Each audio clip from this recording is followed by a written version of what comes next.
Ok, então nessa sessão, na aula de hoje, a gente vai iniciar o estudo das funções racionais. Na aula passada, a gente deu uma pincelada sobre as funções polinomiais, estudando as funções que compõem as funções, os bloquinhos de montagem, né, das funções polinomiais, que são os monômios. Né? Então, na aula passada, a gente estudou funções dessa forma, f de z igual a z elevado a n. Né? Então, a gente estudou as funções monomiais e as suas inversas, né? As funções do tipo 1 sobre z elevado a 1 sobre n, né? Que a gente definiu como raiz enésima principal de z. Então, na aula de hoje, a gente vai iniciar o estudo das funções racionais, e funções racionais são funções escritas como razões de polinômio. Né? Se você tem um polinômio aqui e outro polinômio aqui, então essa razão é chamada de função racional. Então, o que a gente vai fazer é iniciar com a função racional mais simples, né? Assim como a gente estudou, começou com os polinômios mais simples, que são os monômios, que é a função racional do tipo 1 sobre z, que a gente vai chamar de função recíproca. Tá? Então, a gente vai iniciar o estudo das funções racionais com essa função, e a gente vai ver que assim como as transformações lineares, f de z igual a az mais b, como esses caras podem ser escritos como composição de translação, rotação, magnificação, esse carinha aqui também tem uma descrição geométrica bastante interessante. Vocês vão ver que esse cara se escreve como composição do que a gente chama de uma inversão na circunferência unitária, composta com uma reflexão em torno do eixo real, que a gente vai chamar de conjugação complexa. Tá? Então, a gente vai ver que esse cara tem uma identidade geométrica bastante interessante. E que ele transforma... uma coisa que a gente faz para estudar uma transformação complexa é ver o que ele faz com, por exemplo, com um gradeado como esse, né? Como uma malha como essa. O que ele faz com retas? Né? Como é que ele transforma esses x igual a k e essas retas y igual a k? Em que conjunto ele vai mapear aqui no plano o V? E a gente vai ver que esses caras mapeiam essas retas em circunferências, tá certo? Em circunferência. E, de forma geral, essa transformação 1 sobre z, ela leva circunferências em circunferência e leva retas em circunferências também. Tá? Então, ela é uma transformação bem interessante. Ok? Então, vamos lá. Então, vamos considerar inicialmente, como eu falei, a função mais simples, né? A função racional mais simples, que é z a menos 1 ou 1 sobre z, que a gente chama de função racional. Claro, esse cara não está definido para um número complexo que tem módulo zero, né, que é o número zero. Né? Esse cara não está definido para z igual a zero. No final da aula, a gente vai introduzir o conceito de plano complexo estendido, que vai ser o plano complexo juntamente com um ponto que a gente vai chamar de ponto no infinito. Tá? E aí eu vou introduzir isso através da noção de esfera de Riemann, né, do que a gente chama também de projeção estereográfica. Tá? Lá no cálculo, a gente tem... Por exemplo, se aqui for o eixo x, aqui for o eixo y, a gente tem duas direções onde o x cresce arbitrariamente. Né? O módulo de x tende a infinito tanto nessa direção, né, quanto nessa direção. Né? Nessa direção a gente diz que x vai para infinito, nessa direção a gente diz que x vai para menos infinito. Né? Só que no plano complexo a gente tem infinitas direções onde o valor absoluto de z tende a infinito. Né? Se você for pensar, z é um ponto aqui nesse plano complexo. Então, z se escreve assim, né? X mais y, x mais y. O valor absoluto de z tende a infinito, tanto ao longo dessa reta, né? Quanto ao longo dessa reta, quanto ao longo dessa reta, quanto ao longo dessa reta, ou em qualquer outra direção. Né? Então, a gente tem infinitas direções, né, onde o módulo de z tende a infinito. Então, em tese, a gente teria infinitos, né? Infinitos valores ou infinitos números complexos onde isso aqui se verifica. Mas a gente só queria um símbolo de infinito. Só queria associar um símbolo de infinito a algum número complexo. E aí a gente vai tentar fazer isso, a gente vai ver como é que a gente faz isso, utilizando o que a gente chama de esfera de Riemann e projeção estereográfica, tá? No final da aula. Ok. Então, primeiro aqui a nossa definição, essa chamada função recíproca. Então, se você tomar todos os números complexos e tirar o zero, a gente define a função recíproca, que é a função que toma o número complexo menos a origem, né? E retorna o número complexo dessa forma. Tá? Então, é a função que, dado o número complexo, retorna 1 sobre esse cara. Tá? A gente chama isso aqui de função recíproca. Né? Recíproca por quê? Porque se você pegar 1 sobre z e multiplicar por z, você tem a identidade. Tá bom? Ok. Então, a primeira observação que a gente vai fazer é o seguinte. Pega um número complexo qualquer, diferente de zero, obviamente. Então, pega z, diferente de zero, e escreve ele na forma exponencial complexa. Então, a gente pode escrevê-lo assim. Né? Onde r nada mais é que o tamanho desse cara. Né? E θ é o argumento de z. Ok? Então, a gente pode escrever esse cara dessa forma. Se você jogar isso aqui na função recíproca, ou seja, o que é o f desse cara? Quem é o número complexo W, que é o f desse cara? Bom, vai ser 1 sobre isso aqui, né? 1 sobre z. Então, 1 sobre r vezes e elevado a i θ. Se você multiplicar em cima e embaixo, bom, eu posso quebrar esse cara ainda como sendo 1 sobre r, né? Vezes 1 sobre e elevado a i θ, certo? Isso aqui é um número real. Deixa ele quietinho. Então, esse número complexo, para tirar ele aqui do denominador, o truque que a gente faz é multiplicar pelo seu conjugado, né? Então, se eu multiplicar pelo conjugado dele em cima e embaixo, não altero nada. Mas aí o conjugado de e elevado a i θ, o que é elevado a i θ? É cosseno de θ mais i seno de θ, né? Assim? O conjugado desse cara é trocar i por menos i, né? E aí esse número aqui é a mesma coisa que e elevado a menos i θ. Porque no final das contas, tomar o conjugado desse cara é só trocar i por menos i mesmo, tá certo? I por menos i. E aí quando você faz o produto desses dois carinhas, você pega um número e multiplica pelo seu conjugado, você tem o seu tamanho ao quadrado. Mas o tamanho de e elevado a i θ é 1. Então o tamanho ao quadrado dele é 1. Então tudo isso aqui dá 1 no denominador. E em cima a gente fica com isso. Então, moral da história, se você pega um número complexo, né, diferente de zero, quando você joga na função recíproca, ele vai ter essa representação polar. 1 sobre r vezes e elevado a menos i θ. Tá? Então a ideia é o seguinte, você tem um número complexo, você pode escrever no sistema de coordenadas cartesiano ou você pode escrever no sistema de coordenadas polar, rθ, né? Mas se você calcular o f desse cara, o w, que vai ser o f desse cara, em coordenadas polar ele vai ter, em vez de r, ele vai ser 1 sobre r, né? Então vai ter coordenadas 1 sobre r, ó. E em vez de θ, o argumento dele vai ser menos θ. Então o que essa transformação 1 sobre z faz? Ela leva o ponto no sistema de coordenadas polar rθ para o ponto 1 sobre r e menos θ. Tá? Então a gente vai ver que isso corresponde ao que a gente vai chamar mais à frente de uma inversão na reta, uma inversão na circunferência unitária e uma reflexão em torno do eixo real. Tá? Então está aqui. Ó. Note que essa função 1 sobre z ela mapeia o ponto de coordenadas rθ no sistema de coordenadas polar no ponto de coordenadas 1 sobre r e menos θ no sistema de coordenadas polar. Ok? Ou na representação polar, melhor dizendo. Tranquilo? Então, o que ela faz? Por exemplo, ó, tá aqui, pegou esse... Eu vou fazer o seguinte, o comum é que a gente use duas representações, né? Duas cópias do plano complexo. Um que a gente chama plano Z e outro que a gente chama plano W. Aqui a gente marca o X e Y, aqui a gente marca o U e V. Então, aqui, vou pegar um ponto aqui qualquer, esse ponto Z, ele tem o tamanho R e o ângulo θ aqui. O que essa função 1 sobre Z faz? Ele vai pegar esse cara e vai diminuir para um fator 1 sobre R, ou aumentar, dependendo de R, porque se R for maior que 1, 1 sobre R é menor que 1, né? Então, se esse R aqui é maior que 1, quando eu jogar ele na função 1 sobre Z, ele vai dar um cara menor, tá certo? Agora, aí quando você joga ele nesse cara, o ângulo que antes era θ passa para menos θ, né? Então, se esse ângulo aqui é θ, menos θ vai estar aqui para baixo, né? Menos θ. Então, esse cara, na verdade, vai estar aqui, tá certo? Menos θ. Deixa eu ajeitar aqui. Pronto. Esse ângulo aqui é menos θ. Então, aqui é o W, que é o nosso f de z. Então, o que esse cara faz? Ele diminui ou aumenta o r, né? Porque se r, como eu falei, se r for menor que 1, 1 sobre r é maior que 1.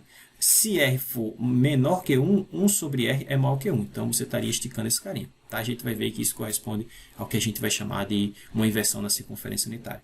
Então, o que ele faz? O que a função f de z igual a 1 sobre z faz? 1 sobre z faz. Ela aumenta ou diminui o r, né? Dependendo do r.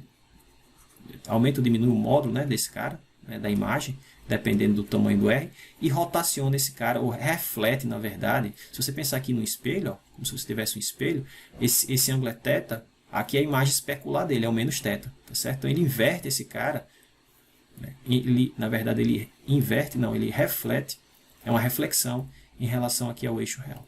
Eixo real, tá? Então esse ângulo aqui era θ, passou agora para menos θ. E aí vocês vão ver que essa operação de aumentar, ou contrair ou dilatar esse R e inverter esse ângulo pode ser escrita como uma composição de duas operações. Uma que a gente vai chamar de inversão na circunferência unitária e outra que a gente vai chamar de conjugação complexa. Tá certo? Então, de novo, a gente vai ver que pode ser escrito como inversão na circunferência unitária e C de Z, que a gente vai definir como sendo Z barra. Tá? Vai ser a inversão em relação ao eixo real, tá? Que é a conjugação complexa. Ok, então vamos descendo aqui. Então, como eu falei, vamos ver a seguir que a ação de 1 sobre z em um número complexo pode ser escrita como a composição de uma inversão na circunferência unitária, que eu vou definir agora, e uma reflexão em relação ao eixo real.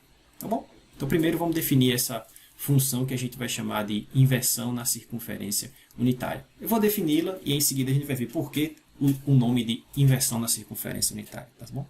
Então, a ideia é o seguinte, de novo, pega um número complexo diferente de zero, eu posso escrevê-lo nessa forma, né? E aí eu vou definir a função inversão da circunferência unitária, que eu estou chamando aqui de g, como sendo a função que toma esse cara e retorna 1 sobre o seu argumento, na verdade 1 sobre o seu módulo, né? O módulo dele é esse cara, e o argumento é o mesmo, é elevado a i θ. Tá certo? A única coisa que eu vou fazer é, antes o número complexo era r vezes e elevado a i θ, agora a sua imagem, que eu estou chamando de w, a sua imagem, vai ser 1 sobre r vezes 1, o argumento é o mesmo, tá certo? Só que o módulo desse cara vai ser 1 sobre o que ele tinha antes, tá bom? Então, a gente vai chamar isso de função inversão na circunferência unitária. Tranquilo? Bom, só a definição. Então, primeira coisa que a gente pode observar aqui é o seguinte. Deixa eu pegar duas cópias aqui do plano complexo. Então, aqui é o plano Z e o plano W. Então, novamente, suponho que aqui está o meu ponto R, aqui o ângulo é θ, e aqui é o meu Z. E aí, quando você joga nessa função G, que é essa função que a gente está chamando de inversão na circunferência unitária, o ângulo é o mesmo. Porque, olha só, o ângulo de Z, eu escrevo Z como R vezes E elevado a θ. Então, o argumento é θ, e o G de Z é 1 sobre R, mas é elevado a θ também. Então, os argumentos são iguais. Então, o ângulo que eu vou marcar aqui é o mesmo, θ. O que vai acontecer é que, dependendo desse R, esse cara vai estar mais longe da origem, ou mais perto da origem, ou não vai mudar nada. Tá? Mas tanto Z como G de Z tem o mesmo argumento. Tá? Os argumentos desses carinhas são iguais. Tá? Ou seja, eles estão na mesma reta que emana da origem. Tá bom? Tanto o argumento de Z como o argumento de G de Z, dessa função que a gente definiu agora, são iguais. Tá bom? Que é o que está sendo dito aqui embaixo. Ó. Note que G de Z e Z têm o mesmo argumento. Logo, esses dois carinhas estão sobre a mesma reta que emana da origem e faz um certo ângulo θ com o eixo real. Tá? Foi o que eu acabei de mostrar aqui em cima. Aqui, ó. Tá bom? Show! Então, por que essa função tem esse nome? Né? Inversão sobre a circunferência unitária. Então, vamos fazer o seguinte, para a gente perceber por que esse cara tem esse nome, vamos determinar a imagem dos seguintes conjuntos sobre a transformação G de Z. Tá? Que conjuntos? Primeiro, a circunferência unitária. Segundo, a região que está para fora da circunferência unitária. E terceiro, a região que está para dentro da circunferência unitária. Tá certo? Então, de novo, deixa eu fazer aqui uma breve representação aqui do plano complexo. Deixa eu mudar aqui de cor. Então, digamos aqui meu plano complexo. Eu tenho aqui a circunferência unitária Z igual a 1. Tá? Sobre essa curvinha em lilás, Z é exatamente 1. Então, módulo de Z é exatamente 1 para todos os pontos aqui. Módulo de Z maior que 1 são os caras que estão fora, não é isso? Nessa parte azul que eu estou mostrando. Módulo de Z menor que 1 são os caras que estão aqui dentro, que é essa parte laranja que eu estou mostrando aqui. Então, aqui, ó, em laranja, módulo de Z menor que 1. Em azul, módulo de Z maior que 1. Em lilás, módulo de Z exatamente 1. Tá, então, esse exemplo 2.5.5, ele pede para a gente determinar a imagem de cada um desses conjuntos. Onde é que a G de Z vai levar essa circunferência, essa região em azul e essa região em laranja. Tá bom? Então, vamos começar com o módulo de Z igual a 1, né, que é exatamente sobre a circunferência. Então, olha só. Então, note que sobre a circunferência unitária, sobre módulo de Z igual a 1, eu posso escrever o meu Z da seguinte maneira: o seu tamanho, que é 1, vezes E elevado a θ, certo? Onde θ varia de 0 a 2π. Né? Tá certo? Se eu estou com um cara que tem tamanho 1 e esse ângulo gira de 0 a 2π, eu vou ter a circunferência de raio 1, centrada na origem. Tá certo? Agora, passa esse cara na função G de Z. Então, o que G de Z faz? Vou chamar W a imagem desse cara. Então, W, que é G de Z, vai ser... O que ela faz? Ela pega esse cara e escreve como 1 sobre o seu argumento, mas o argumento dela é 1, então 1 sobre 1, e, perdão, 1 sobre o argumento, não, 1 sobre o valor absoluto, e o valor absoluto aqui é 1, então é 1 sobre 1, vezes E elevado a I vezes o argumento, mas o argumento tanto de Z como de G de Z são os mesmos, não muda nada, tá certo? Então fica assim. Então, moral da história, W é igual a E elevado a I θ. Né? E aí perceba que em valor absoluto, o valor absoluto desse cara é igual ao valor absoluto desse, e o valor absoluto desse aqui é 1. Então, os pontos que saem como imagem, ou seja, os Ws que saem como imagem dessa transformação sobre essa circunferência de raio 1, é uma circunferência de raio 1. Né? E todos os pontos que têm tamanho 1, lá no plano complexo, e como o θ não muda, né? Ó, o θ é o mesmo para esse cara, o argumento de W continua variando de 0 a 2π. Não muda nada, né? Porque essa função que a gente definiu agora, ela não altera os argumentos. Ela modifica os módulos, mas como o módulo desse cara é 1, e aqui eu vou colocar 1 sobre o módulo dele e 1 sobre 1 é 1, então não mudou nada. Moral da história, o que essa G de Z faz? Ela leva a circunferência unitária na circunferência unitária. Tá certo? Ela não troca a circunferência unitária. Ou, de outra maneira, a circunferência unitária é invariante sobre essa transformação. Todos os pontos sobre a circunferência unitária são levados na mesma circunferência unitária. Só que em uma outra cópia, né? Uma está no plano Z, outra está no plano W. Você tem essa circunferência elevada pela G nessa circunferência. Mas se você quiser colocar tudo num plano só, você não mudou nada. Tá bom? Agora vamos ver o que ela faz com os pontos que satisfazem essa relação. O valor absoluto de Z maior que 1. Tá. Então, B aqui. Então, para essa região onde o valor absoluto de Z é maior que 1, note novamente, como eu posso escrever sempre meu número complexo assim, Z vezes é igual a R, que é o seu tamanho, vezes E elevado a Iθ. Nesse caso, R é o valor absoluto de Z. Nessa região, o R é maior que 1, porque o valor absoluto de Z é maior que 1, certo? E aí, quando você passar esses pontos, né? Esses pontos aqui, quando você passar isso na função, o que a transformação vai fazer? Bom, o W que sai como imagem desse cara vai ser G de Z, vai ser, então aqui vai ficar 1 sobre o valor absoluto do ponto, né? O valor absoluto ou a norma desse número complexo Z. O seu valor absoluto é R, tá? Então ficou 1 sobre R vezes E elevado a Iθ. Novamente, o argumento aqui não muda. Ora, mas como R é maior que 1, a gente tem então que 1 sobre R é menor que 1. Né? Se eu inverter esse cara, eu inverto a desigualdade. Tá? Então, pontos que tinham módulos maior que 1, agora são. O que eu quero mostrar é o seguinte, que o W agora, que se escreve dessa forma, o valor absoluto de W é 1 sobre R, que agora é menor que 1, certo? Então, antes, os caras tinham valor absoluto maior que 1. Agora, os caras têm valor absoluto o quê? Menor que 1, tá? A gente interpreta isso aqui como a distância desse cara à origem. Então, nessa região, a distância desses caras à origem é maior que 1. Por isso que eu estou para fora da circunferência de raio 1, né? Eu estou exatamente nessa região aqui. Quando você passa esses pontos que estão nessa região azul na transformação, agora o seu módulo é menor que 1, ou seja, eles estão aqui dentro. Então, os pontos aqui fora, deixa eu mudar aqui os pontos que estão aqui fora, nessa região azul, são levados pela transformação são levados pela transformação G de Z em pontos aqui dentro. Então, ela inverteu. Ó. Os caras que tinham um módulo grande, agora tem módulo pequeno. Tá certo? Então, os caras que estavam aqui, o azul que estava aqui, agora veio aqui para dentro, em laranja. Tá? Moral da história, logo, a região valor absoluto de Z maior que 1, ela é mapeada em valor absoluto de W menor que 1. Certo? Se você juntar tudo isso no plano só, de novo, os pontos que estão aqui fora agora são pontos aqui dentro. Tá bom? Por fim, tem lá o C, né? Se o valor absoluto de Z for menor que 1, novamente eu posso escrever meu Z como R vezes E elevado a Iθ. Isso quer dizer o seguinte, que se eu pegar pontos aqui e jogar agora na transformação, o W que a gente tem, né, sua imagem, que é o G de Z, continua sendo 1 sobre R vezes E elevado a Iθ. Agora o valor absoluto de W, que é 1 sobre R, como R é menor que 1, isso implica que 1 sobre R agora é maior que 1, certo? Então esse cara é maior que 1. Então o que está acontecendo? O inverso do que aconteceu no item B. Os pontos que têm módulo menor que 1, que são os pontos aqui dentro, nessa região que eu achurei em laranja, então esses pontos que estão aqui dentro, agora são mapeados em pontos aqui fora em azul. Tá certo? Então ele inverte, por isso o nome inversão na circunferência unitária. A circunferência unitária não é invertida, ela é mantida, certo? Os pontos sobre a circunferência unitária são invariantes por essa transformação, tá?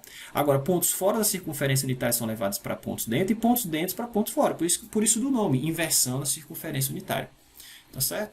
Então, deixa eu colocar aqui a conclusão. Logo, essa região, valor absoluto de z menor que 1, é mapeada na região valor absoluto de w maior que 1. Tá certo? Então tem um desenhozinho aqui para a gente conferir isso. Então a ideia é o seguinte, novamente. Deixa eu mudar aqui de cor para verdinho. Então, pontos sobre a circunferência unitária. Então, se você tiver sobre a circunferência unitária, esses pontos são mapeados aqui, ó, tá? Na mesma circunferência unitária. Pontos fora da circunferência unitária, que eu estou achurando aqui, ó, vão ser mapeados em pontos agora dentro da circunferência unitária. Certo? E pontos dentro da circunferência unitária agora são mapeados para pontos fora dessa região da circunferência unitária. Tá certo? Por isso que essa transformação ela é chamada de inversão na circunferência unitária, porque ela inverte, né? Quem está dentro é para fora, quem vai estar fora vem para dentro, e quem está sobre a circunferência permanece. Tá certo? Então, como eu falei, assim GDZ mapeia pontos fora do círculo unitário e pontos no seu interior e vice-versa. Tranquilo? Agora vamos definir essa função chamada função conjugação complexa. Tá?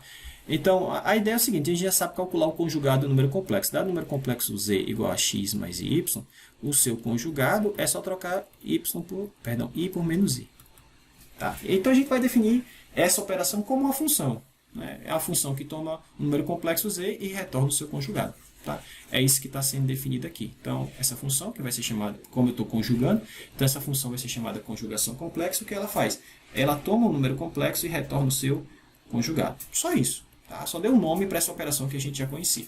Tranquilo?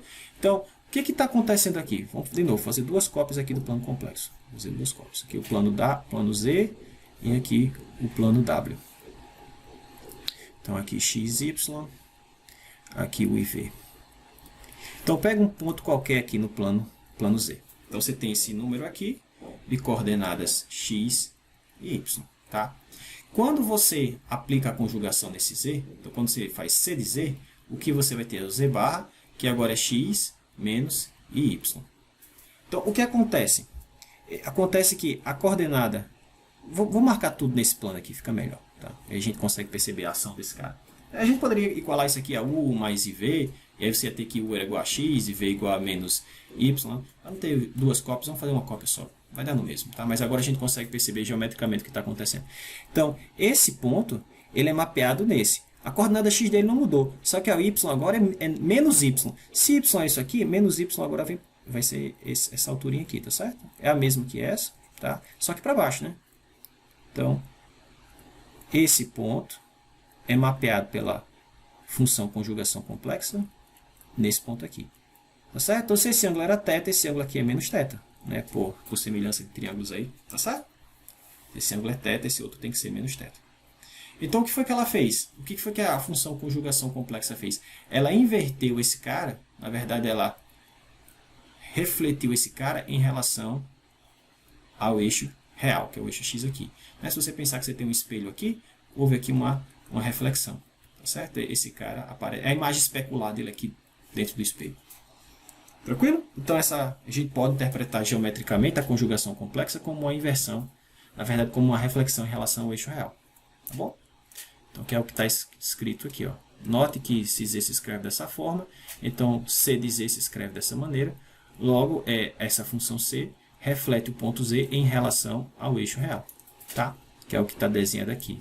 Z estava aqui antes, c de z, que é o z barra, né? Agora vai estar aqui. Se esse ângulo aqui era θ, esse ângulo aqui é menos θ. Tá bom? Show! E agora a gente consegue mostrar que a função recíproca 1 sobre z, ela pode ser escrita como uma inversão na circunferência unitária, seguida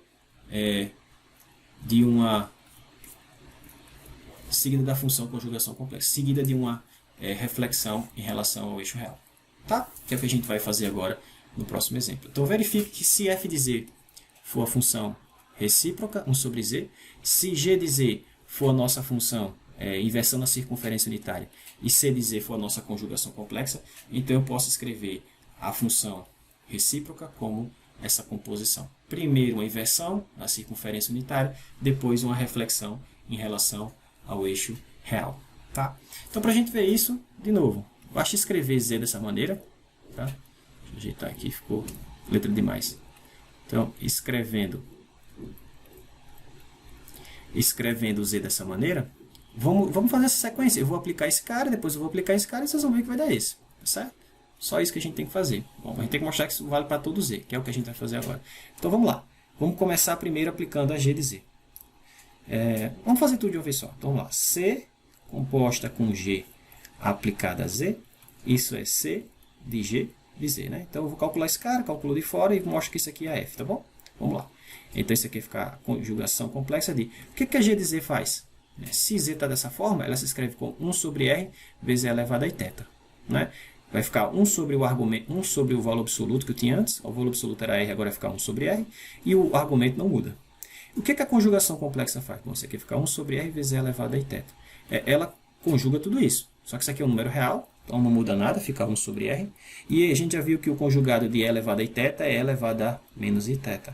Ah, mas isso aqui é exatamente a nossa função G de Z. Não foi assim que a gente definiu a G de Z? Ela toma o valor absoluto desse cara, né, inverte, né, e troca o sinal aqui do θ. Né? Se você tinha θ, agora passa a ser menos θ. Tá? Então, como isso aqui é verdade para todo Z, segue então que G se escreve dessa maneira, como a composição segue que F, né? Isso aqui não é G não, é F, né? Está aqui em cima definido. Então segue que a nossa função F, que é a nossa função recíproca, se escreve como, primeiro, a aplicação de uma inversão na circunferência unitária, seguida de uma conjugação complexa. Tranquilo? Então está aqui. A gente pode resumir a operação da função f de z, 1 sobre z. A gente pode simplificar esse mapeamento, essa transformação complexa da seguinte maneira. Eu pego um número complexo z0, e aí eu quero saber o que vai acontecer com esse cara quando eu aplicar a função 1 sobre z. Então, eu posso resumir isso nas seguintes observações. Então, o que acontece com esse z0? Então, primeiro, esse z0 ele é invertido na circunferência unitária. O que isso quer dizer? Quer dizer o seguinte, deixa eu fazer aqui um breve desenho. Então, suponha que está aqui minha circunferência unitária. Tá? E aí pega um z0 qualquer. Sei lá, por exemplo, esse cara aqui. Então, a primeira coisa que vai acontecer com esse z0 ele vai ser invertido na circunferência unitária. Como ele está do lado de fora da circunferência unitária, para onde é que ele vai? Para dentro. Então, primeiro ele vai para dentro da circunferência unitária. Tá? Deixa eu fazer assim. Ó. Porque a gente sabe que esses ângulos aqui tem que ser o mesmo, né? O ângulo entre Z0 e G de Z0 é o mesmo. Então, eles pertencem à mesma reta que passa pela origem. Então, a primeira coisa é essa inversão. Se está fora da circunferência, ele vem para dentro. Tá? Eu apaguei demais. Deixa eu voltar aqui. Vou colocar minha circunferênciazinha em outra cor para ficar melhor. Tá aqui a minha circunferência. Acho que é a mesma cor, né, que já estava. Bom, enfim. Então, de novo, aqui está aqui o ponto Z0, ele é invertido para cá. Ele inverteu na circunferência unitária. Depois ele é refletido. Então, esse cara que está aqui, ó, depois o resultado disso, está aqui. O resultado é refletido em relação ao eixo real. O eixo real aqui, ó. Então, esse ponto, né, agora ele vai ser refletido aqui, ó. Então, a ação da f, né, a função 1 sobre z, nesse ponto z0 vai ser levar ele dessa posição, vou mudar para azul, levar ele dessa posição para essa posição aqui. Tranquilo? Então a gente pode pensar nessa sequência. Primeiro ele inverte, primeiro a f inverte z0 na circunferência unitária, e depois o resultado é refletido em relação ao eixo real. Tá? Claro, aqui eu dei um exemplo com um ponto fora da circunferência, mas se eu pegar um ponto dentro é a mesma coisa. Primeiro ele joga para cá, né? Depois ele vai inverter o cara para cá, né? Que inverte o ângulo. Tá certo? Em relação ao eixo real. Tá? Bom, e se o cara estiver sobre a circunferência, professor? Aí a única coisa, bom, ele não vai sair da circunferência, né? Porque a gente sabe que um ponto sobre a circunferência unitária permanece, mas ele vai inverter o cara em relação a esse eixo real. Então ele sai daqui para cá. Tranquilo? Então não é difícil perceber que se eu pegar pontos... Deixa eu apagar isso aqui. Então, não é difícil perceber, como eu falei no início da aula, que essa transformação ela transforma circunferências em circunferências. Porque, por exemplo, se você pegar um ponto sobre essa circunferência unitária, por exemplo, deixa eu botar aqui em lilás é melhor. Se eu pegar um ponto sobre a circunferência unitária, a gente viu que esse cara não sai da circunferência, né? A única coisa que acontece é que ele vai vir para cá. Né? E vice-versa, se eu pegar esse cara, ele vem para cá. Foi demais. Né? Então, os pontos daqui são levados aqui. Ó. Então, se eu fizer isso para todo mundo, essa circunferência, se eu pegar todos esses pontos em verdes, eles vão dar todos os pontos em verdes aqui embaixo. E se eu pegar todos os pontos em verdes aqui embaixo, vai dar todos os pontos verdes aqui em cima. Ou seja, essa circunferência vai ser levada nessa circunferência. Tá? Então, essa inversão aqui, na verdade, a função sobre z, a função recíproca, ela leva circunferência a circunferência. O interessante que a gente vai ver agora é que ela leva retas em circunferências também. Tá? É como se ela pegasse, por exemplo, essa reta infinita aqui, por exemplo, x igual a 1, e ela vai dobrar essa reta infinita em uma circunferência. Ela vai fazer isso. Tá? Claro, a gente vai ver que vai dar a circunferência menos um ponto. Porque, pensa nessa reta, x igual a 1. Quando x é muito grande, quando x tende a infinito ou menos infinito, eu não sei onde é que esses caras vão. Quando é que x, f de infinito, quanto é que vai dar? Né? Seria 1 sobre infinito, mas essa operação não está definida para a minha função, porque infinito não é um número complexo. Certo? Então, esses pontos que tem x muito grande, ou seja, x igual a infinito, x igual a menos infinito, esses pontos seriam mapeados, se existissem eles, seriam mapeados na origem.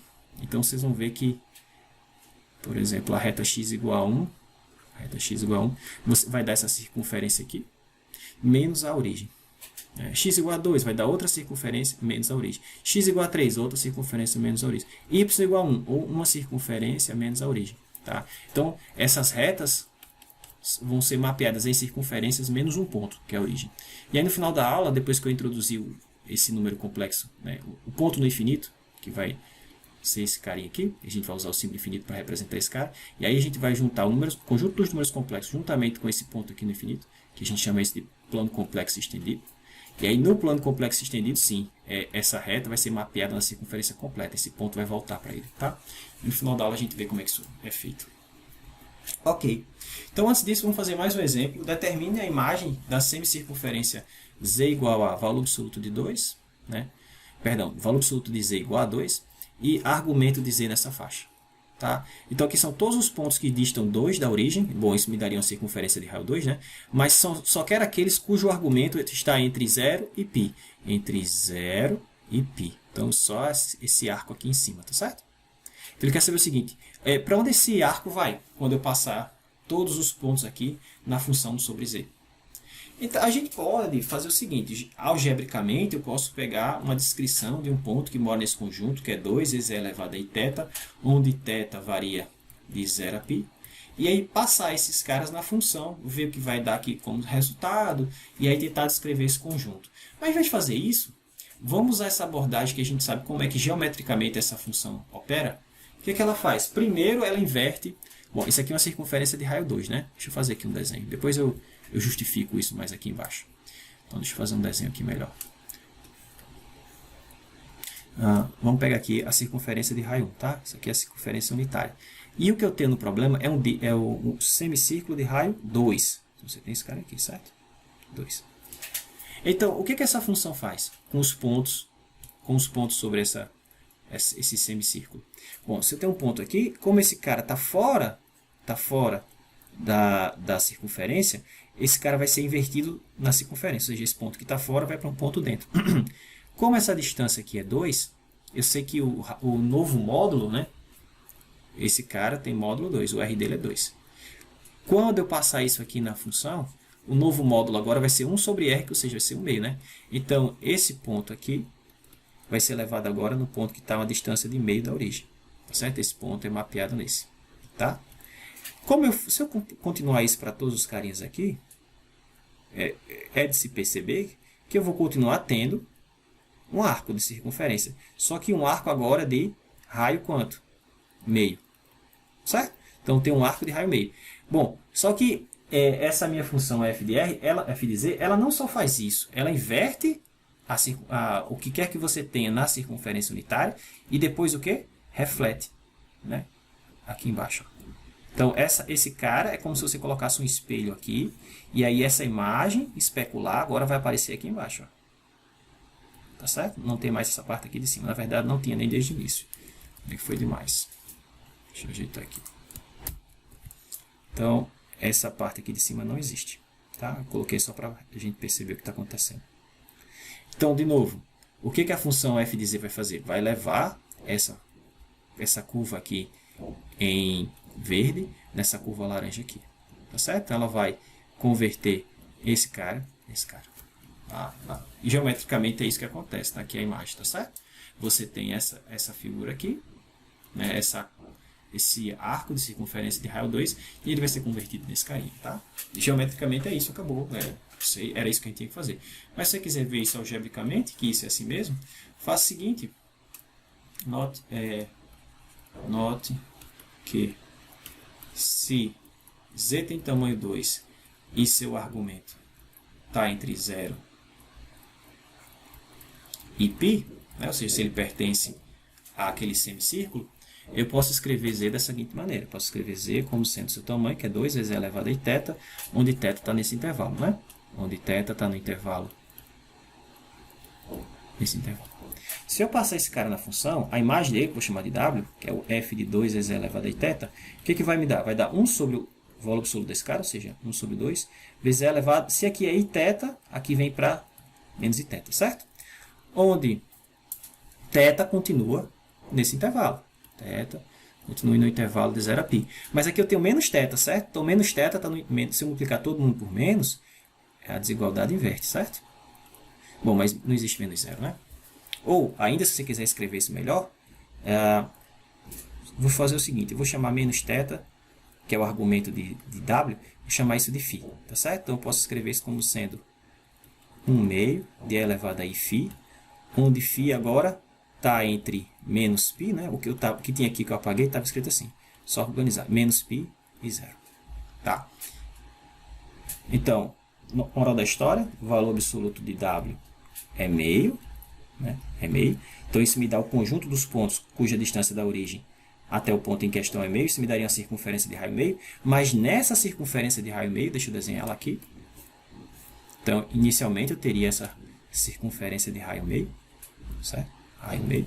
Mas nessa circunferência de raio meio, eu só quero aqueles pontos onde o argumento varia de menos π a 0. Menos π a 0. Então, eu tenho só essa parte aqui de baixo. Tá? Essa parte aqui de cima não tem. Tranquilo? Que é o que está desenhado aqui. Tá? Então, quer você represente isso algebricamente, quer você faça isso geometricamente, como eu mostrei para vocês, o resultado é o mesmo, né? Você vai ver que essa figura é mapeada nessa. Tá? Então, esse arco de circunferência é elevado nesse arco de circunferência. Portanto, se eu tivesse a circunferência completa aqui em azul, ó, se eu completasse ela tudinho aqui, o que ia acontecer é que essa parte em azul que eu estou desenhando para vocês agora, iria ser mapeada nessa outra parte aqui, né? Então, ela leva circunferências em circunferências. Tranquilo? Agora sim, vamos ver aquele exemplo que eu falei. Mostrar que essa transformação, ela leva retas, né, verticais ou horizontais em circunferências. Tá certo? Vamos ver isso. Então, vou começar com esse caso aqui. Tá? K é diferente de zero, tá certo? Porque se K for zero, a gente vai ter divisão por zero. Vai ter em algum momento vai ser 1 sobre 0 e a gente não sabe o que é isso aqui no plano complexo. Tá? A gente não tem ainda a noção de infinito ainda no plano complexo. Tá bom? Então, vamos primeiro ver o que essa transformação faz com as retas x igual a k. Então, está aqui ó, no plano z, x igual a k, são retas assim, né? Tá? E k para mim não é zero, então k eu não posso estar sobre o eixo y, tá certo? Então, essas retas são mapeadas em quê? Tá? No plano u e v. A gente vai ver que a resposta são circunferências, tá certo? Então, vamos ver. Então, para isso, nota o seguinte. Então, um número complexo sobre essa reta, ele se escreve da seguinte maneira. Bom, z é x mais y, mas sobre a reta x igual a k, o x é k, certo? E o y pode assumir qualquer valor, y é um número real, desde menos infinito até infinito. Tá? Agora eu vou jogar isso na minha função. Vou passar esses pontos para ver o que vai ter. O que a gente vai ter como solução. Então, w, que é o f de z. O que a f faz? 1 sobre o que quer que eu coloque aqui. Mas o meu z se escreve assim, então 1 sobre k mais y. Tá? Se eu multiplicar pelo conjugado em cima e embaixo, que é k menos y, em cima eu vou ter k menos y, e embaixo eu vou ter k2 mais y2, certo?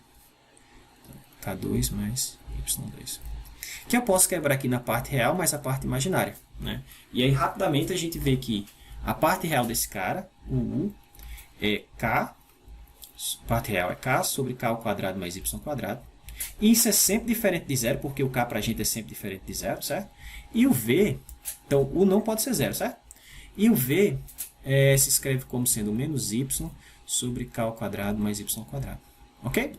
Então, como u é diferente de zero, eu posso dividir v por u. Tá certo? Para quê? Para que eu obtenha o y, e aí com esse y eu substituo de volta aqui, e aí eu vou ter apenas u como uma função de v. E aí eu consigo identificar lá no plano w, que é o plano uv, que figura eu vou ter aqui. Tá bom? É isso que a gente vai fazer agora.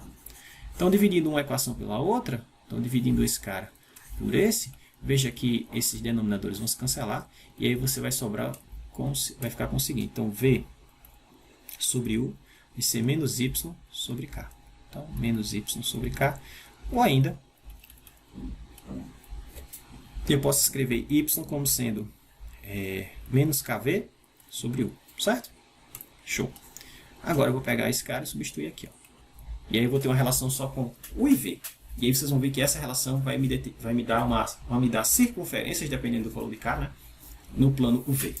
Moral da história, as retas x igual a k vão ser mapeadas às circunferências. Vamos ver isso? Ok, então se eu substituir, vou dar de novo aqui a cor. Eu vou ficar com o seguinte, u é igual a k, embaixo ficou k ao quadrado mais y. Y é menos kv sobre u, mas é y ao quadrado aqui, né? Então vai ficar ao quadrado. Então k2, v2 sobre o 2. Como o k é diferente de zero, eu já posso cancelar esse k com um k desses aqui. Tá? Se eu multiplicar todo mundo em cima e embaixo por u ao quadrado, eu não altero nada. Tá? Então vou fazer isso só para rearrumar essa expressão. Então ficou u ao quadrado, aqui embaixo ficou k vezes u ao quadrado, mais esse u ao quadrado foi embora, ficou k vezes v ao quadrado. Eu posso colocar esse k em evidência. Então k que multiplica u ao quadrado, mais v ao quadrado. Novamente, como u não é zero, eu posso cancelar um u desse com um desse, aqui sobrou 1, e posso passar isso para lá multiplicando. Se eu fizer, vai ficar assim, ó, k que multiplica u2 mais v2, sobrou um u desse lado, né? Igual a u. E aí eu posso passar esse k dividindo para cá, e aí ficou assim, ó. Então isso aqui são circunferências, né? E professor, não está aparecendo muito não. A circunferência centrada onde, raio, quanto? Porque era uma circunferência que não está centrada na origem, tá? Então a gente tem que só escrever um pouquinho aqui, mudar essa anotação para o seguinte, completar quadrados, né? Que é isso que quer dizer. Se você passar esse termo para cá, então ficou u ao quadrado menos u sobre k mais v ao quadrado igual a zero. Se você completar os quadrados, aqui vai ficar u menos a metade desse cara, né? Então vai ficar 1 sobre 2k ao quadrado. Se você fizer isso ao quadrado, você tem o quadrado do primeiro, menos 2 vezes o primeiro pelo segundo, vai dar exatamente o termo que está aqui, né? 1 sobre k. Mas se eu colocar esse termo, eu estou somando o termo que não existia antes, que é 1 sobre... esse cara aqui é o quadrado, né? 1 sobre 4k2. Então, para eu escrever isso aqui no lugar disso, eu tenho que subtrair disso aqui a expressão menos 1 sobre 4k ao quadrado, que é o que eu estou somando, né? Bom, então, isso mais v ao quadrado igual a zero. Eu posso passar esse cara para o lado de lá. Então vai ficar assim. Mais v ao quadrado igual a 1 sobre 4k ao quadrado. Agora sim eu percebo que isso aqui, deixa eu mudar de cor, é uma circunferência de centro. Qual é o centro dessa circunferência? O centro é 1 sobre 2k e 0, né? E raio quanto? Esse cara aqui, raiz quadrada disso, né? Ou seja, 1 sobre 2k. Ou 2 vezes o valor absoluto de k, né? Porque k pode ser positivo ou negativo. Tranquilo? Então veja, as retas x igual a k são mapeadas nessas circunferências. Lá embaixo eu tenho o desenho delas, tá? Então, de forma análoga, eu deixo para vocês fazerem, mas é a mesma coisa. De forma análoga, as retas y igual a k diferente de zero, hein? As retas y. Deixa eu colocar aqui um adendo. A circunferência é isso, né? E u diferente de zero. Tá? U não pode ser zero. Tá? Então, antes de eu colocar isso aqui, você lembra que eu expliquei que esse cara, as retas são mapeadas em circunferência sem a origem, né? Por quê? Vamos ver o porquê. O porquê é essa condição aqui, ó, que o não pode ser zero. Porque quem é a origem no plano? Quem é a origem no plano W, que é o plano V? A origem aqui, o 0, 0, é u igual a 0 e v igual a 0 simultaneamente, não é assim? Então vocês vão ver que esse ponto não pertence a essa figura. Logo, a minha circunferência ela não vai passar na origem, eu tenho que descontar a origem, tá bom? Então por que eu não tenho o ponto 0, 0 aqui? Por que eu não tenho u igual a 0 e k igual a 0? U igual a 0 e v igual a 0? Porque quando v for 0, Deixa eu fazer aqui rapidinho, tá? Quando v for zero, lá nessa expressão aqui em cima, o que eu teria? Eu teria u menos 1 sobre 2k ao quadrado igual a 1 sobre 4k ao quadrado, certo? Extrai a raiz dos dois lados. Então, você fica 1 menos 1 sobre 2k igual a raiz quadrada desse cara, é mais ou menos, né? Mais ou menos 1 sobre 2k. Ah, e aí você teria duas soluções. 1 sobre, passa esse lado lá, 1 sobre 2k, mais ou menos 1 sobre 2k. Se for mais, isso vai dar 1 sobre 2k mais 1 sobre 2k, que é 1 sobre k. Se for menos, dá zero, né? Mas o u não pode ser zero, tá certo? Então, o ponto u igual a zero e v igual a zero não pertence a essa figura.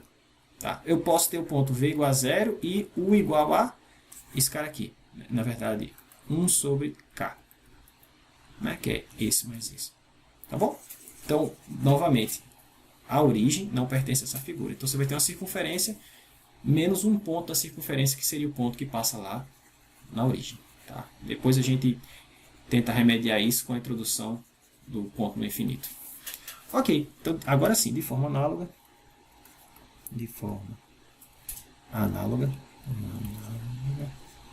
vamos ter o seguinte: as retas y igual a k com k diferente de zero são levadas à circunferência, só que essa circunferência não vai estar centrada em 1 sobre 2k e 0. Vai estar centrada em 0 e 1 sobre 2k. Tá certo? Então, só vai deslocar o centro desse carinha. O raio, os raios, né, para cada k tem um diferente, continua o mesmo. Tá bom? Então, vamos lá.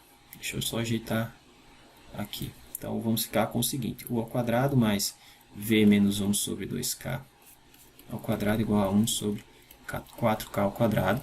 E aí, de novo, são circunferências com centro em 0, nesse caso, e 1 sobre 2k.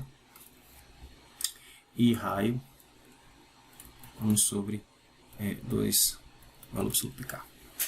Aqui é a raiz quadrada desse cara. Ok? Show. Então tá aqui, ó, a figurinha que a gente tem. Então a ideia é o seguinte, que essas retas aqui, essas retas que são x igual a k, essas retas verticais, são mapeadas nessa circunferênciazinha aqui, ó. Tá? Centradas aqui, centrada ao longo do eixo real. Tá? Tenho essa e tenho essa, ó. Esses caras são as imagens desse cara e desse cara. Já essa circunferência e essa circunferência são as imagens dessas retas horizontais y igual a k. Tá certo? Aqui não está descontada o ponto da origem não, mas a gente tem que descontar, tá certo? A origem aqui não pertence a nenhum desses carinhas. Tá certo? Nenhum desses carinhas passam mesmo na origem, tá? Porque, bom, pelo que eu falei a vocês, no caso, no primeiro caso, u não pode, como u não pode ser zero, v também não tem como ser zero simultaneamente. E no segundo caso, como v não pode ser zero, u também não pode ser zero simultaneamente.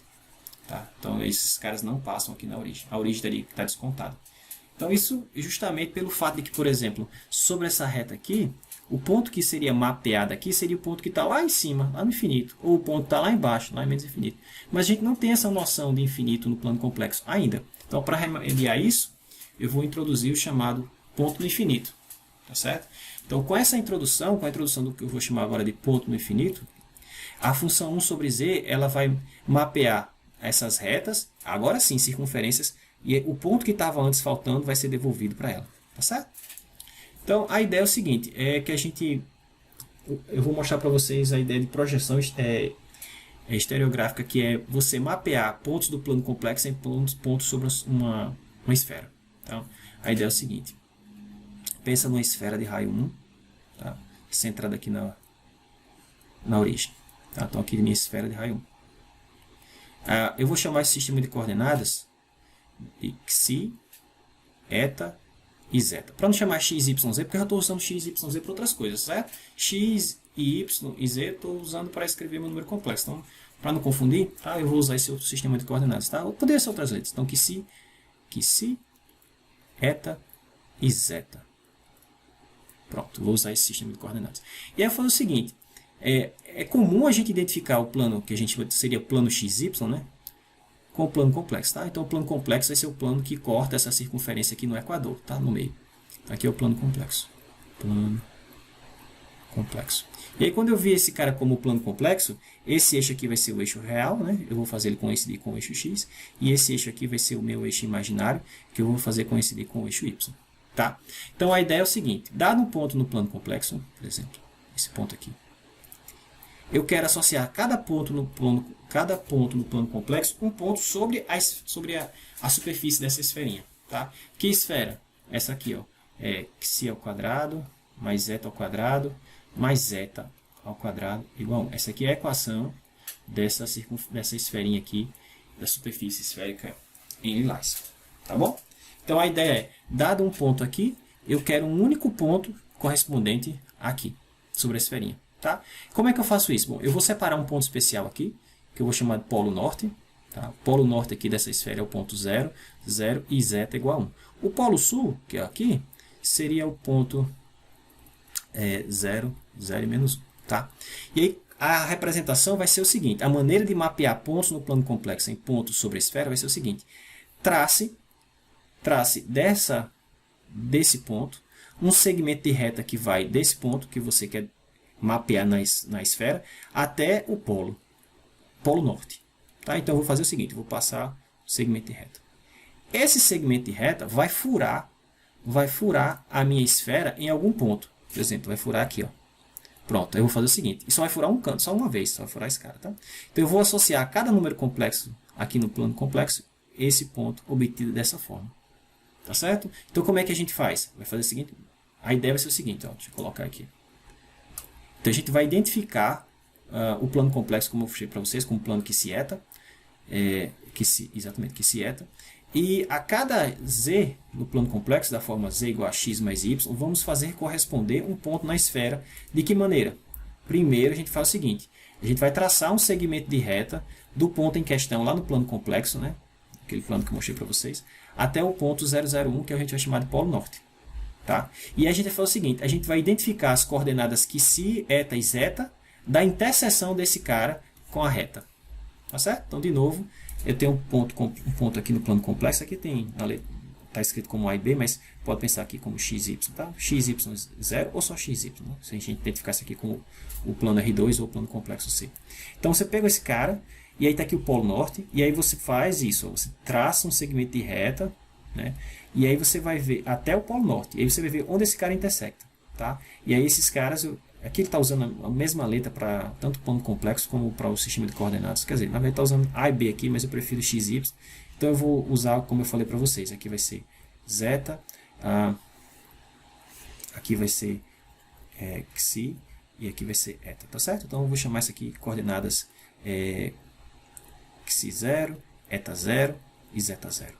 Tá? Então a ideia vai ser o seguinte, eu vou fornecer para vocês um ponto aqui de coordenada x0 e y0 e quero determinar as coordenadas xi0, eta0 e zeta0 desse ponto aqui na esfera. Tá bom? E aí dessa maneira eu faço corresponder a cada ponto no plano complexo um ponto nessa esfera que é chamada esfera de Riemann. Tá certo? Esfera de Riemann. E esse tipo de representação é chamado de projeção estereográfica. Tá certo? Você está projetando esse cara no plano ou projetando esse cara na esfera. Tá bom? Então a ideia é o seguinte, eu dou esse ponto aqui, quero saber como é que eu encontro as coordenadas desse novo ponto. E vice-versa, dado um ponto aqui na esfera, qual é o ponto no plano complexo que corresponde a ele. É isso que eu vou mostrar agora através de um exemplo. E aí perceba o seguinte, pessoal. Né? Tudo isso é para fazer a seguinte identificação. Eu quero poder definir, lá no conjunto de números complexos, um número que represente o símbolo que a gente chama de infinito.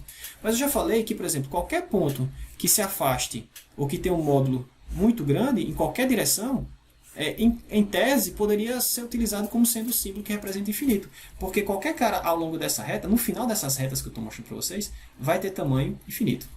Tá? Então, eu teria infinitos caras para representar o símbolo infinito. A ideia é o seguinte, é tentar mapear todos esses caras num único ponto sobre essa esferinha. E como é que a gente faz isso? Perceba que essa construção que eu estou mostrando para vocês permite eu associar cada ponto no plano complexo a um ponto na esfera. Mas isso não é verdade. Tem um ponto na esfera que não é mapeado. Ah, professor, qual é o ponto na esfera que não é mapeado? O polo norte. Porque, olha só, à medida que eu vou me aproximando cada vez mais do polo norte, ó, traça agora o segmento de reta. Onde é que esse cara vai bater no plano complexo? Ó? Lá longe. Né? Então, esse ponto aqui estaria correspondendo a esse. E à medida que eu me aproximo cada vez mais, essas retas vão para mais longe ainda, né? Tá? Então, E isso em qualquer direção. Ó. Se eu vier para cá, ó, mesma coisa. Se eu pegar outro ponto aqui, ó, foge até da tela. Tá? Então, esses pontos cujo o número complexo, que é seria o seu respectivo, tem valor absoluto tendendo a infinito, todos esses pontos aqui, eles convergem para o Polo Norte. E aí eu vou fazer o seguinte, todos esses pontos que teriam um valor absoluto tendendo a infinito, todos esses caras vão ser mapeados no Polo Norte, e esse Polo Norte eu vou chamar de ponto do infinito. Né? Porque todos os caras que teriam um valor absoluto tendendo a infinito estão relacionados com ele. Tá certo? E dessa maneira, quando eu falar infinito, quando eu falar o número complexo z igual a infinito, eu estou me referindo a esse carinha. Tá? E assim eu fico com apenas uma representação para o que a gente chama de infinito no plano complexo. Tá certo? E a gente não tem mais esse problema. Ah, eu estou indo para infinito, que em direção? Na direção do eixo x, na direção do eixo y, na direção dessa reta, na direção... Não importa. Todos esses caras são representados pelo Polo Norte. Tá? Mas primeiro vamos ver como é que a gente correlaciona. Como é que, dado um x, y aqui, eu acho as coordenadas dele aqui e vice-versa. Tá bom? Vamos fazer isso através de um exemplo. Então, como eu falei, determine a relação entre as coordenadas x, y do número complexo e sua representação estereográfica. Tá? Que se eta, zeta. Então, para facilitar a obtenção desse tipo de coordenadas, eu vou fazer o seguinte. Aqui eu peguei um ponto genérico, mas aí eu vou pegar um ponto genérico mais um ponto genérico esperto. Como assim? De novo, aqui está o eixo xi, que é o eixo x. Aqui o eixo eta, que é o eixo y. E aqui o zeta. Tá? Vou fazer o seguinte, eu vou pegar um ponto que mora nesse plano aqui. Pertence à esfera, mas que mora nesse plano aqui. Que plano? O plano que si zeta ou o plano zeta-x, tanto faz a mesma coisa, tá certo? E aí eu vou pegar um ponto aqui, por exemplo, um ponto aqui sobre a esferinha, e eu quero saber quem é o xy correspondente a ele, tá certo? Que é o que está desenhado aqui, está feito aqui embaixo, ó. Considere esse diagrama aqui, tá? Estou pegando a visão lateral desse cara, como se eu estivesse olhando aqui, ó. Eu estou olhando nesse plano aqui, tá certo? Ok. Então, com essa visão lateral, eu estou olhando para cá. Tá? O eixo x, ou perdão, o eixo y está lá para dentro, tá? E não me interessa não. Então, eu tenho, como eu estou nesse plano aqui, a coordenada y ou a coordenada zeta dele é sempre zero, tá? A coordenada y ou a coordenada zeta é sempre zero. Por quê? Porque o eixo x está correspondendo ao eixo xi e o eixo y ao eixo zeta. Né? Como eu estou no plano zeta xi, perdão, no plano xi zeta, não tem y e não tem, de forma análoga, não tem eta. Tá bom? Show. Então, eu quero fazer o seguinte, eu quero saber, se eu tiver esse número complexo aqui, ó, dado dessa forma, x0 e y igual a 0, quem é o ponto na esfera correspondente? Quem é o ponto de coordenadas que xi0, 0 e eta 0 correspondente a esse cara? Tá? É isso que eu quero saber.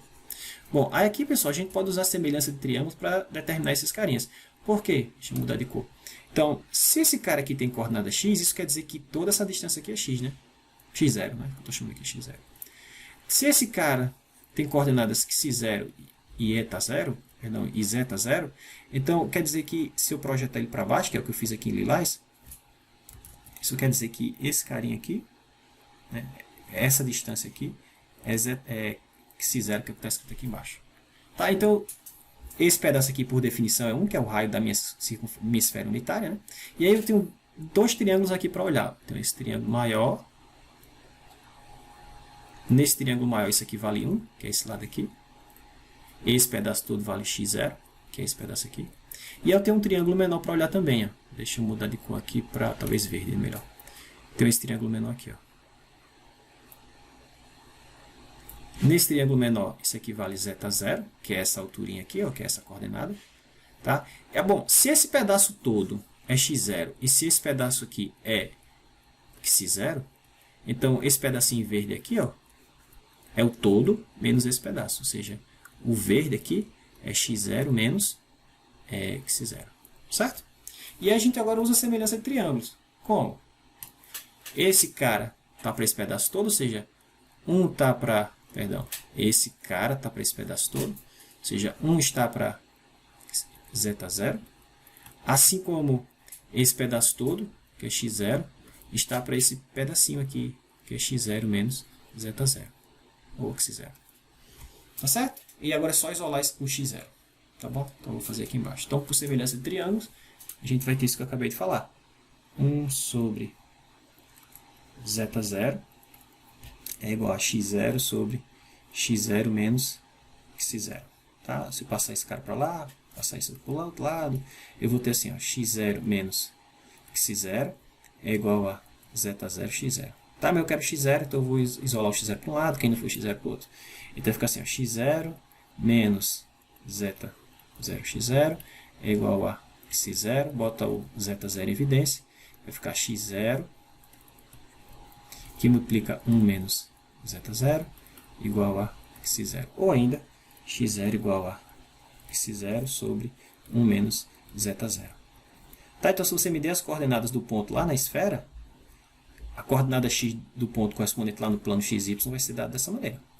De forma análoga, você mostra que é o y0, só vai mudar aqui, em vez de x0 vai ser eta0. Então vai ficar eta0 sobre 1 menos z0. Tá bom?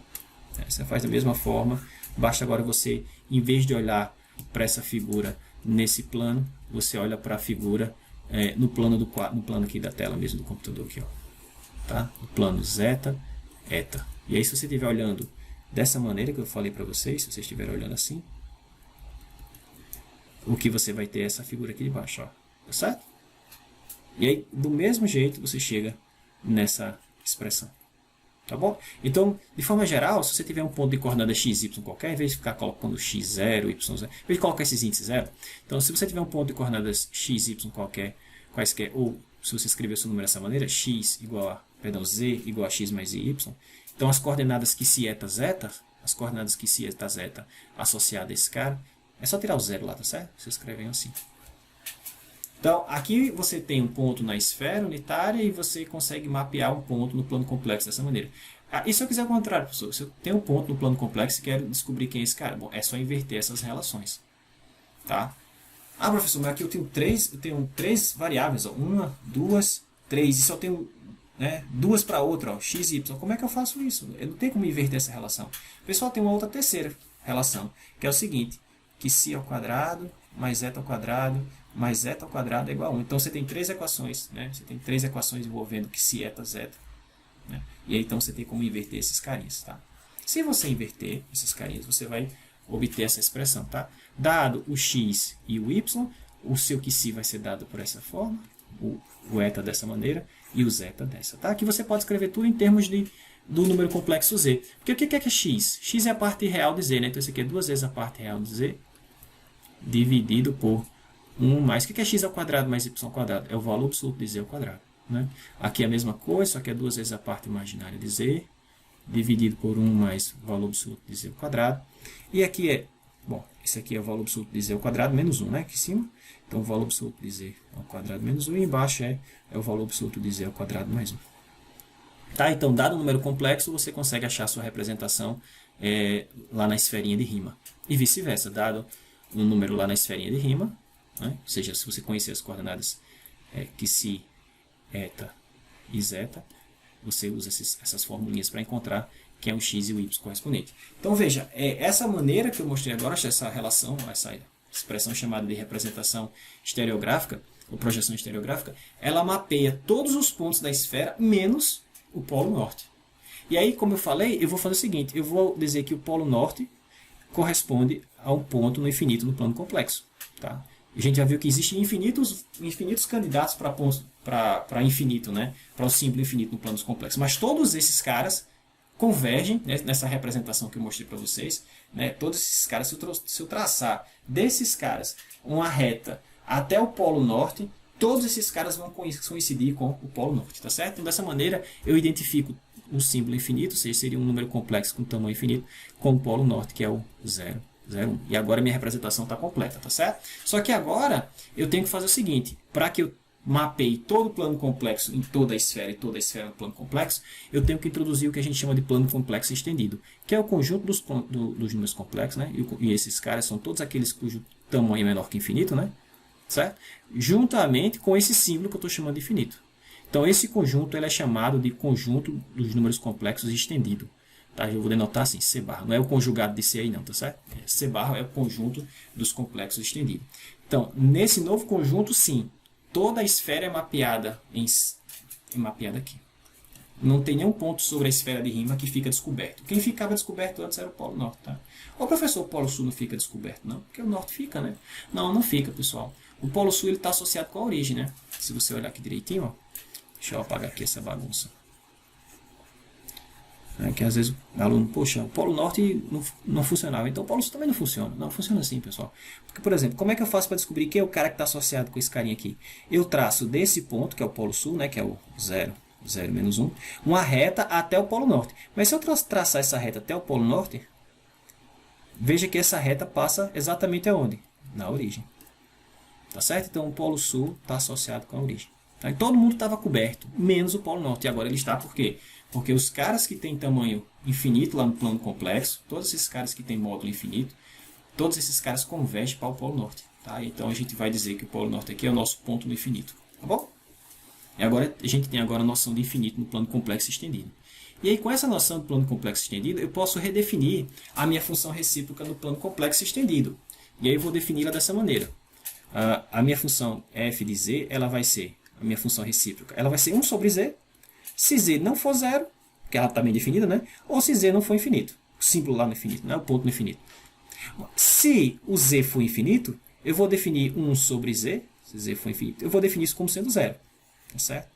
E se z for zero, 1 sobre 0 é um número complexo que tem um tamanho muito grande, mas esse número complexo tem um tamanho muito grande, a gente está associando ao Polo Norte, que é o símbolo que a gente está escrevendo como infinito. Tá certo? Então, com essa definição de ponto no infinito, a minha função f de z no plano complexo estendida, ela está definida para todos os pontos. Tá? Z pode ser qualquer coisa, pode ser qualquer número complexo ou símbolo infinito. Tá? Já que agora a gente está trabalhando no plano complexo estendido.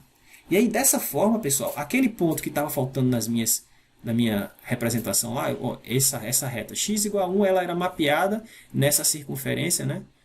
Mas ela não continha esse ponto que era a origem. Agora, com essa nova definição aqui no plano complexo estendido, agora esse cara volta para cá.